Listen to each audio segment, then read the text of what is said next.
अस्त्र यानी भगवान ब्रह्मा का अस्त्र, जिसकी उत्पत्ति स्वयं जगत पिता ब्रह्मा जी ने असुरों के विनाश के लिए की। इस संहारक अस्त्र का कई ग्रंथों में उल्लेख मिलता है।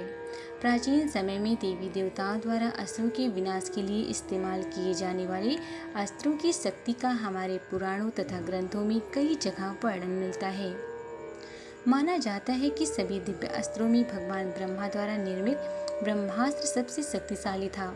पौराणिक कथाओं के मुताबिक इस शक्तिशाली और संहारक अस्त्र को प्राप्त करने वाले को ब्रह्मा जी को खुश करने के लिए बेहद कठिन तपस्या करनी पड़ती थी। इस कारण हर किसी के लिए ब्रह्मास्त्र को हासिल करना संभव नहीं था।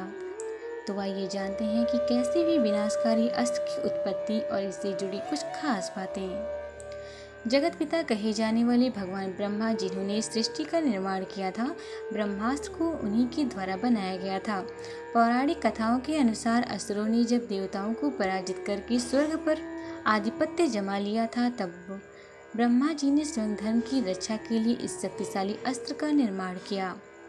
शास्त्रों में वर्णन मिलता है कि ब्रह्मा जी का यह अस्त्र सबसे विनाशक था। कहा जाता है कि यदि युद्ध के दौरान दो ब्रह्मास्त्र आपस में एक दूसरे टकरा जाएं, तो यह प्रलय उत्पन्न कर सकते हैं। पौराणिक मान्यताओं के अनुसार ब्रह्मास्त्र जिस पर भी छोड़ा जाता है, उस लक्ष्य का नामो निशान नहीं बच पाता था। वहीं इससे उत्पन्न भयंकर अग्नि के कारण उसके आसपास मौजूद कोई भी प्राणी नहीं बच सकता था और उस स्थान पर दरारें पड़ जाती थी।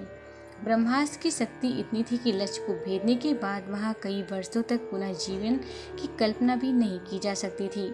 वहीं पौराणिक कथानुसार वर्णन मिलता है कि धमाका सबसे पहला प्रयोग राजा विश्वामित्र ने महर्षि वशिष्ठ पर किया था। हालांकि महर्षि वशिष्ठ के तेज के कारण ब्रह्मास्त्र का असर उन पर नहीं हुआ और वशिष्ठ के ब्रह्मदंड ने ब्रह्मास्त्र को निगल लिया।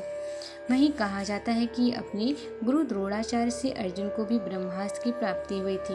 यह विनाशकारी हथियार द्रोणाचार्य ने केवल अपने 3 योग्य शिष्यों अर्जुन, अश्वत्थामा और युधिष्ठिर को दिया था।